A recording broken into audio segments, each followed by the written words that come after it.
আসসালামু আলাইকুম রহমতুল্লাহি ওয়াবারাকাতুহু। প্রিয় দর্শক শ্রোতাবিন্দু, আমি রয়েছি এই মুহূর্তে আমাদের কালীগঞ্জ উপজেলার রাতুরা গ্রামে।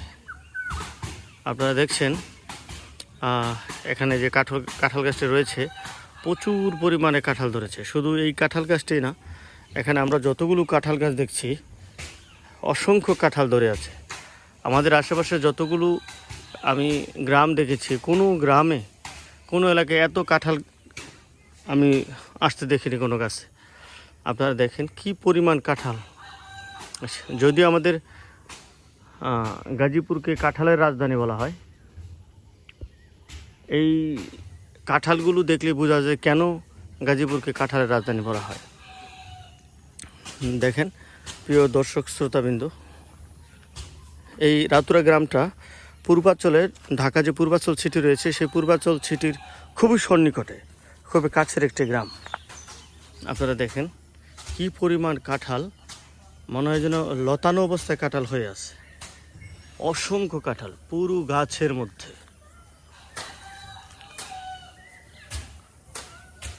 এখানে একটা সুন্দর বাড়ি দেখতে পাচ্ছি আমরা এখানে একটা বিয়ের দাওয়াত খেতে এসেছিলাম। আপনারা দেখতে পাচ্ছেন এখানে আরেকটা গাছ, কাঁঠাল গাছ। মাশাআল্লাহ, আলহামদুলিল্লাহ, কাঁঠালের কোনো কমতি নেই। আল্লাহ বান্দাকে যখন দেন তখন এইভাবেই দেন। আপনারা দেখেন কি পরিমাণ কাঁঠাল ধরে আছে এখানে।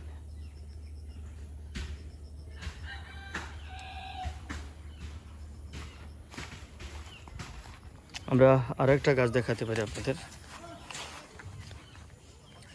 দেখুন এখানে এই গাছটাতেও কি পরিমাণ কাঁঠাল ধরে, একদম গাছের গোড়া থেকে শুরু করে প্রত্যেকটা ডালে, প্রত্যেকটা জায়গায় জায়গায় অসংখ্য কাঁঠাল। সুবহানাল্লাহ, আলহামদুলিল্লাহ। দেখেন এই কারণেই কোরআনুল কারীমের মধ্যে আল্লাহ বলেছেন, ফাবিআইয়ি আলাই রাব্বিকুমা তুকাযযিবান, হে জিন ও মানব জাতি, তোমরা আমার কোন কোন নিয়ামতকে অস্বীকার করবে। এই দেখুন মাটি, মনে হয় যেন মাটি ভেদ করে কাঁঠাল বের হচ্ছে। কি পরিমাণ কাঁঠাল, সুবহানাল্লাহ বিহামদি।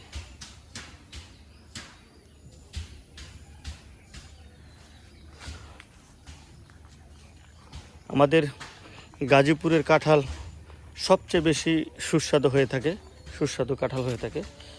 আপনারা দেখেন এই কাঁঠাল গাছটা দেখেন একটু, আমি আসলে অবাক না হয়ে পারছি না। সুবহানাল্লাহ, কি পরিমাণ কাঁঠাল এসেছে দেখুন একটু খেয়াল করে। সুবহানাল্লাহ বিহামদি। ওই দেখুন মনে হয় যেন মাটির ভিতর থেকে কাঁঠাল বের হয়ে আসছে। সুবহানাল্লাহ বিহামদি। শুধু কাঁঠাল আর কাঁঠাল। এটা রাতুরা গ্রাম, পূর্বাঞ্চল সিটির খুবই সন্নিকটস্থ একটি গ্রাম হলো রাতুরা গ্রাম। এই রাতুরা গ্রামের কাঁঠাল গাছগুলোতে প্রচুর কাঁঠাল এসেছে, যা আমাদেরকে অবাক করেছে। আমরা আজকে আপনাদেরকে রাতুরা গ্রামের কাঁঠাল গাছগুলোতে কী পরিমাণ কাঁঠাল আসে বা হয়েছে সেগুলো দেখালাম। এই যে দেখুন দূরের কাঁঠাল গাছগুলোতেও শুধু কাঁঠাল আর কাঁঠাল, দূরের প্রত্যেকটা গাছেই কাঁঠাল। তো ধন্যবাদ আপনাদেরকে, দেখা হবে ইনশাল্লাহ পরবর্তী কোনো ভিডিওতে। আজকের মতো এখানেই শেষ। দয়া করে সাবস্ক্রাইব করবেন, লাইক, কমেন্ট এবং শেয়ার করবেন। আসসালামু আলাইকুম রহমতুল্লাহি ওয়া বারাকাতুহু।